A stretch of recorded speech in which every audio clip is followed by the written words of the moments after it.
충분한 조정치에서 또 생각이 되니까 자리 앉아주시기 바랍니다. 자, 마지막 발제를 들으시고 토의를 진행하겠습니다. 자, 잠시 준비해 주십시오. 자, 그럼 이제 마지막 발제자 우리 전재진 작가님께서 제국의 춤에 관한 그 저자시고 그거에 대해서는 그리고 설명을 드리고 또 한번 좋은 말씀 드리겠습니다. 큰 박수 부탁드리겠습니다.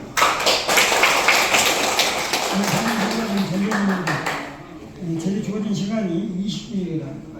준비한 슬라이드는 40장 정도 되는데 이 화면이 정말 어떤 때는 5초, 3초로 넘어가도 양해를 구합니다. 먼저 중요한 부분만 특히 오늘 일본에서 오신 분이 계시기 때문에 일본 총리한테 몇 가지 물어볼 게 있어요. 그것을 하고 후쿠시마 사건에 대해서는 질의응답으로 제가 대답하겠습니다. 시작하겠습니다. 차례가 이렇게 많아요. 근데 한 40가지 넘습니다. 번호는 29호까지 있는데, 그래서 이런 식으로 그냥 막 넘어갑니다.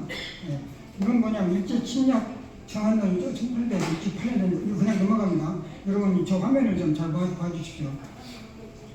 이거는 제가 다릅니다. 강제 동원이란 과연 뭐냐? 우리나라 사람들은요, 그냥 끌려갔대. 가서 고생하고 왔대.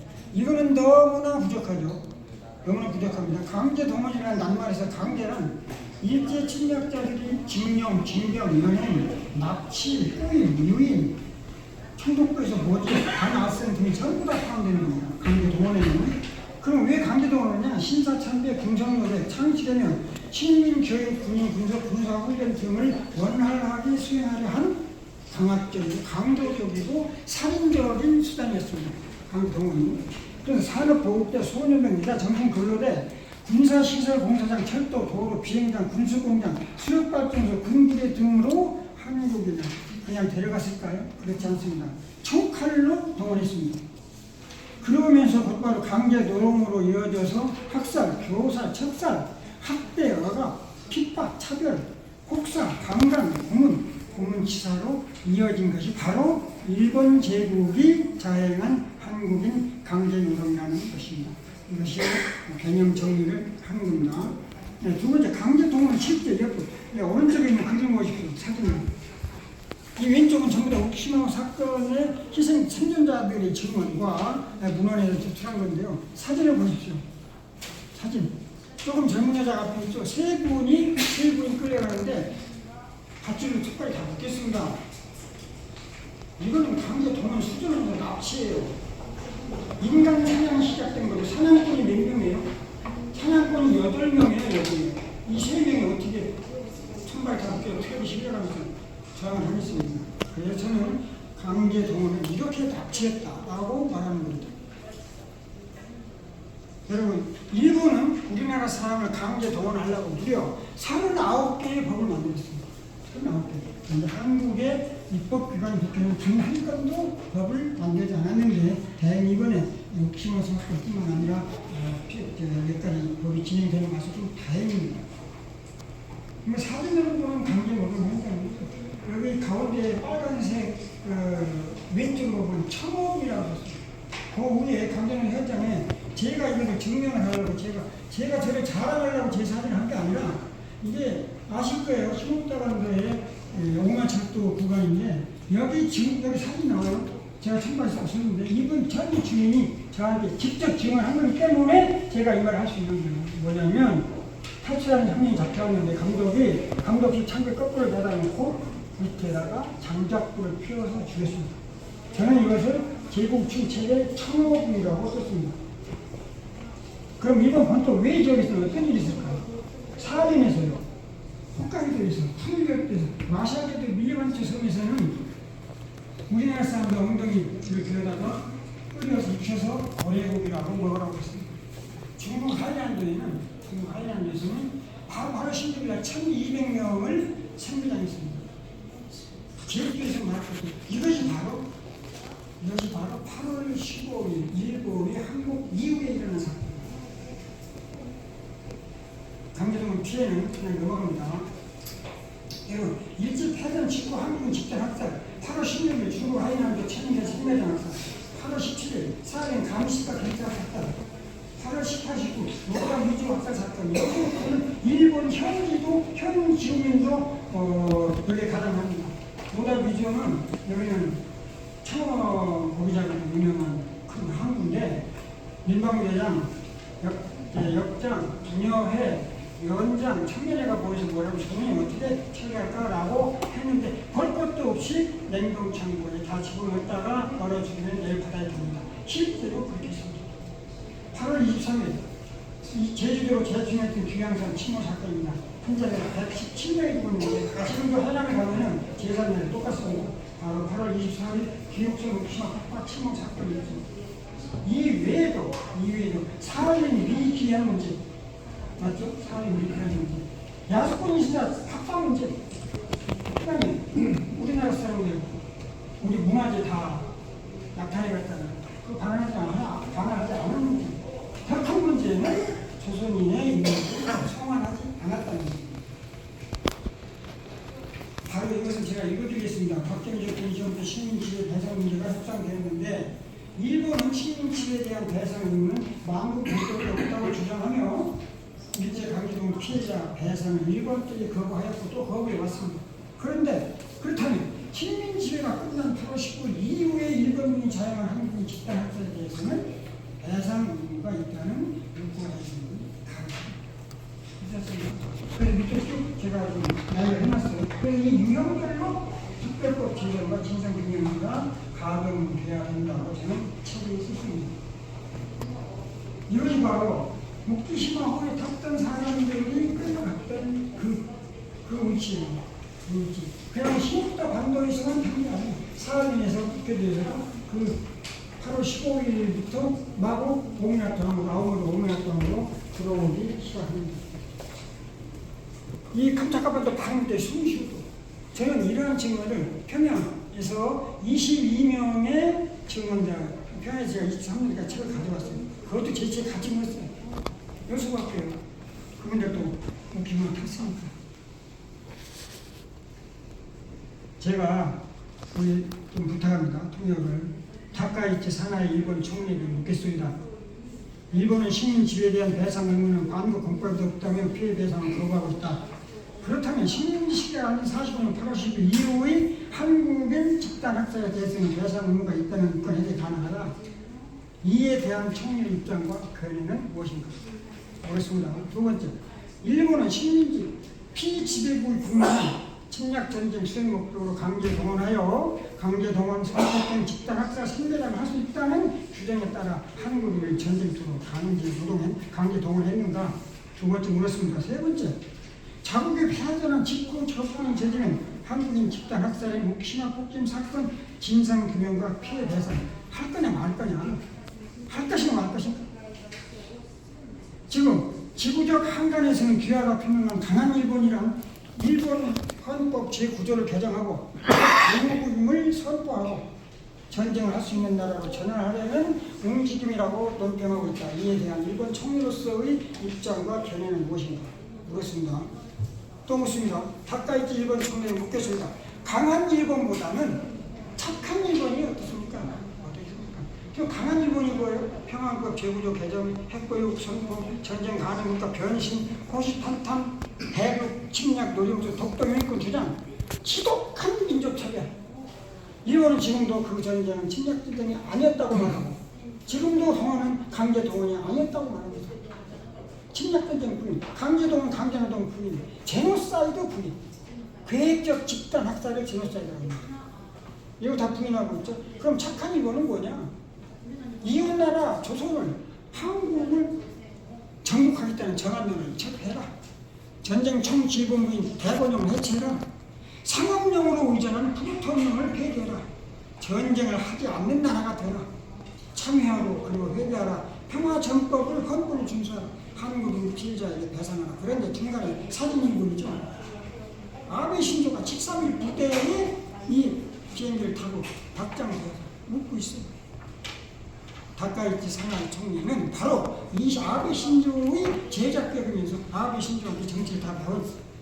그러니까 이번에도 8월 19일 날 반성이라는 말 하지 않고 사죄한다는 말 이번에 지난 며칠 전에 8월 19일 안 했어요. 그리고 야식군 신자를 공문까지 참배하고 있지 않습니까? 이게 지금 심각한 문제입니다. 다카이치 일본 총리 다시 묻습니다.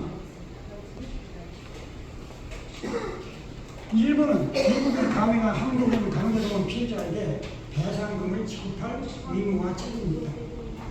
다음 요구사항에 대하여 총리의 입장과 견해는 무엇인가를 밝혀달라는 거죠. 일본 정부가 한국인 피해자가 지급해야 할 국민저축금, 미불금, 공탁금을 지급해야 하는데도 모르쇠하고 있다.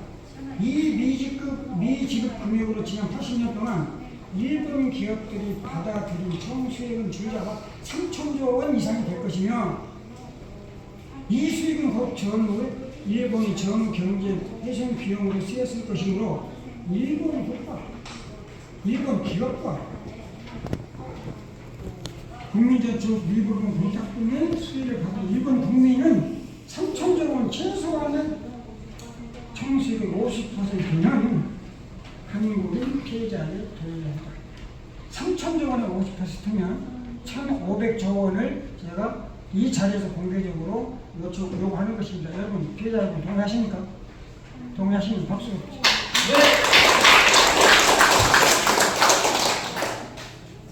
이게 바로 묵시마 박금 사건의 한의간 81년 동안 이렇게 쟁점이 되어 있는데 이것을 설명 다 하기 어렵습니다. 이렇게 쟁점 1, 2, 쟁점 3, 쟁점 4, 쟁점 5 이따가 시간 있으면 침몰 원인하고 사망자 수 두 개를 질문하시면 제가 밝혀드리겠고요. 요거는 지금 넘어가면 바로 이철우 씨의 장남 이상도지 잠깐 읽어주십시오. 이끄시마로 됐습니다. 이분은 살아서 돌아오셨는데 사망자 명단에 포함된 겁니다. 쟁점 7. 미국 메가드 행패를 얼마나 부렸는지 우리 국민 유해 봉안으로 지금 넘어가겠습니다. 박정희 정부가 식민지 하에서 일본의 징용 진경되었다 사망한 한국인 무연고 이거를 일본 땅에 항구적으로 매장하도록 요청했다. 요청했어요. 이것이 2005년 1월 1일 연합뉴스에 나왔죠. 무연고 이거도 포함해 한국 인생자 이거를 정부 선언하는 것을 목표로 남한 출신자의 북한을 받을 수 없다는 것은 전제로 이 남한 출신자를 북한에 받는다는 것은 이 유해만큼은 북측과 협의할 의향이 있었다는 거죠. 한국 정부는 우리 국민 유해를 성안할 것을 일본 정부에 요구해야 된다. 지난번에 박정희 그렇게 막 했다 해도 이건 인도적인 문제로 법보다 우회에는 격이 있지 않습니까? 그래서 저는 이렇게 하랍니다. 그림 잘 보십시오. 유해를 태워서 항아리에 담으면 습기 차고 썩고 냄새나고 벌레 생깁니다. 정말로 후쿠시마뿐만 아니라 일본 동호도 돌아가신 분들이 얼마나 처참합니까? 그래서 이분들을 이 유분을 가루를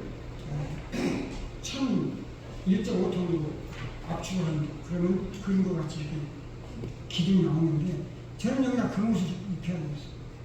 그 옷을 입혀야 되겠어요.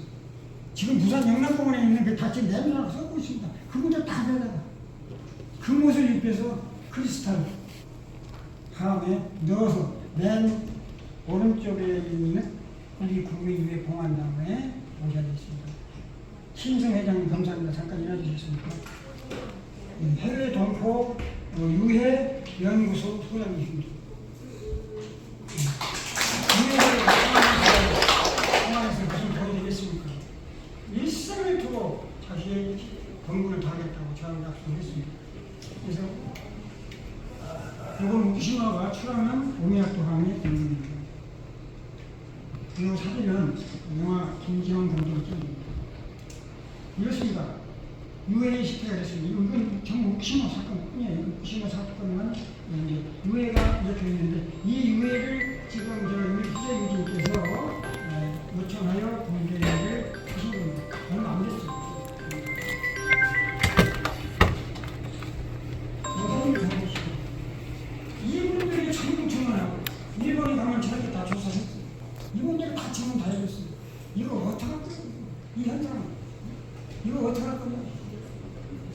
사진으로 보는 사건 진상이 있습니다.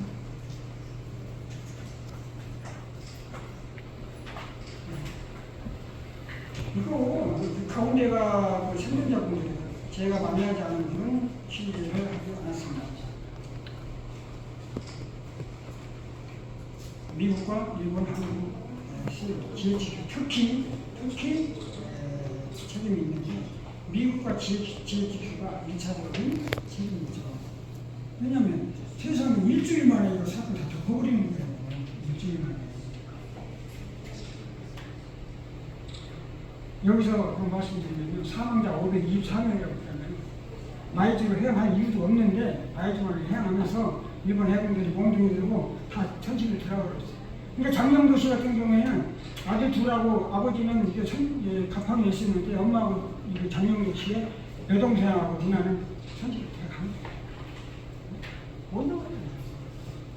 몽둥이 다 들어가 해놓고 배가 깔아앉아 있는데 현실 속에서 얼마나 많은 사람들이 죽었는지 조사도 안 하고 524명이라고요? 그럼 왜 3,735명이냐? 웃기시는 거는요, 정상적으로 운항을 하여 할 때 정원이 4,000명이에요. 이럴 경우에는 3배 이상 태울 수 있어요. 3배 이상. 시내버스 한번 타고 싶어야 했는데 45인 배가 시내버스 100명 더 타잖아요. 근데 이 배는 3배 이상 태울 수가 있어요. 근데 10,000명 이상 탔다고 해도 과언이 아닌데 실제로 12,000명이 탔다는 증언도 있습니다. 그런데 왜 3,735명이죠? 승무원 250명을 태우면요 3,985명 나옵니다. 저건 초과 안 했다는 거죠. 이거는 그렇게 다 태워놓고 말이죠. 사회적 협력 기금 여러분 잘 아시죠? 각 기업에서 몇천억씩 2년 연간 나눠서 다 노력하는 건데 우리도 이 사회적 협력 기금을 좀 써가지겠습니다. 우리 국민위해 보완처를 해야 되겠는데 지금 사회적 협력 기금 축구, 배구, 농구, 배드민턴, 뭐 당구, 바둑 이런 것만 해. 그래서 이재명 대통령께 제가 정책을 당부드린 겁니다. 사회적 협력 기금으로 옥션 복종 사건뿐만 아니라 일본에 돌아가신 분, 베트남 전에 돌아가신 분, 세계 각처에서 돌아가시면서 나 고향에 묻어주시라고 유언을 했다거나 가족이 동의하면 전부 여기다 모셔야 되겠어요. 우리나라, 우리 민족이, 동민족이 이스라엘 민족보다 더 많이 전 세계적으로 흩어져 있습니다. 이렇게 우리 민족은 민족의 씨가 떨어지면 다 꽃이 피고 우리 민족이 이렇게 강해요. 그런데 그분들이 고향으로 돌아오지 않고 싶겠습니다. 이것을 제가 이재명 대통령이 하니까 여러 기자분들 빨리 전달 좀 해주십시오. 이재명 대통령께 정책 위반 당부드립니다. 이 옆에 보면은 수혜 기업이 다 나오죠.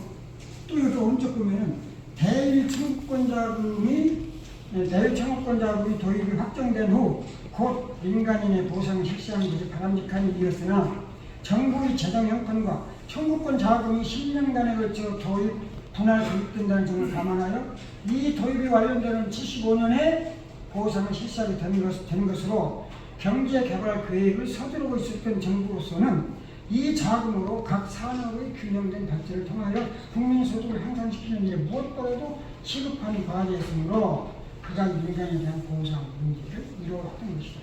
미뤄왔잖아요. 근데 지금 내놔야 왜 안 내놔요? 왜 안 내놓는 거예요, 정부?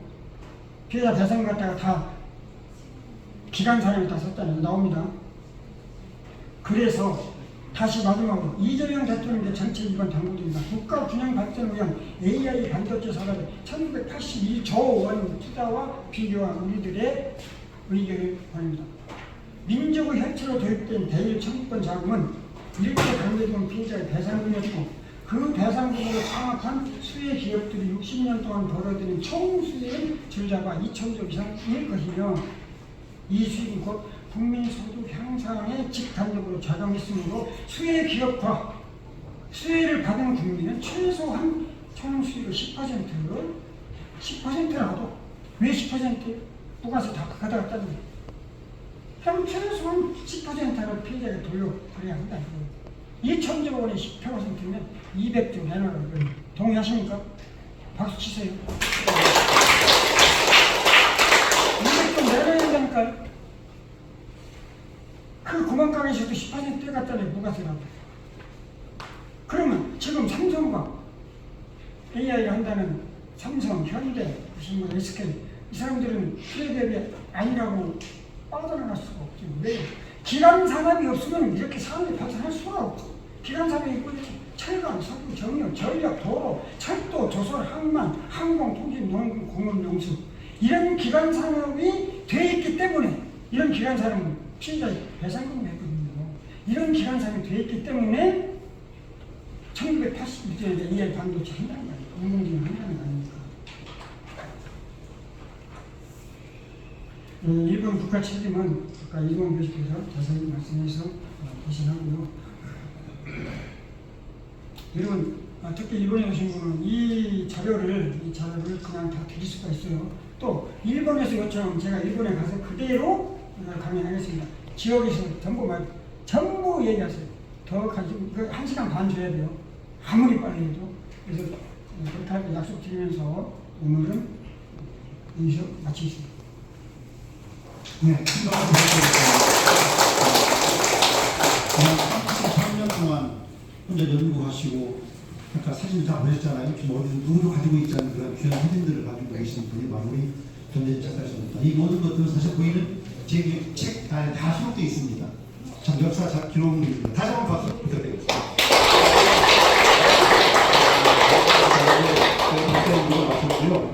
네, 이제는 간단하게 여러분들이 궁금해하거나 좀 알고 싶고 앞으로 우리가 어떻게 해야 되겠다는 말씀을 듣기 위해 이제 토론 시간을 좀 갖도록 하겠습니다. 토론은 뭐 많은 시간이 없지만